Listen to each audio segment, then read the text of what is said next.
12 days until President-elect Joe Biden is inaugurated, and today he answered questions about what should happen to our current president before January 20th. Joe Biden answered some questions at an event where he introduced his economic team and also announced that he has finished filling his cabinet. NewsNation's national political correspondent Dean Reynolds joins us with what he had to say. Marnie, President-elect Joe Biden, whose victory in November was repeatedly and falsely challenged by President Trump, today attacked the president as an embarrassment, unfit for the office he holds. He is not fit to serve. He is not fit to serve.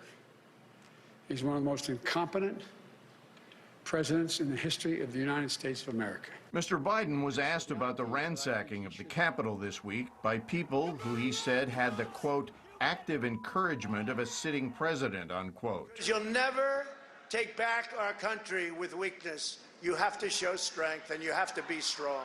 Should they be treated as domestic terrorists? Yes, they should be treated as they're a bunch of thugs, insurrectionists, white supremacists, anti-Semites. At a press conference where he filled the remaining positions in his cabinet, Mr. Biden was asked if he supports efforts to impeach the president for a second time. What the Congress decides to do is for them to decide. So I think it's important we get on with the business, getting him out of office. The quickest way that will happen is us being sworn in on the 20th. While he said Republican senators, including Ted Cruz, who backed the fiction that the election was stolen, were shameful, he said others in the GOP had confided how outraged, mortified, and embarrassed they were by the president's behavior. He's exceeded even my worst notions about him.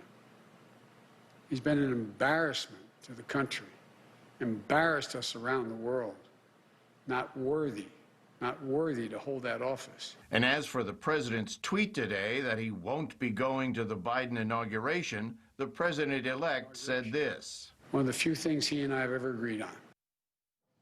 Mr. Biden was then asked if he would welcome the attendance of Vice President Pence at the inauguration.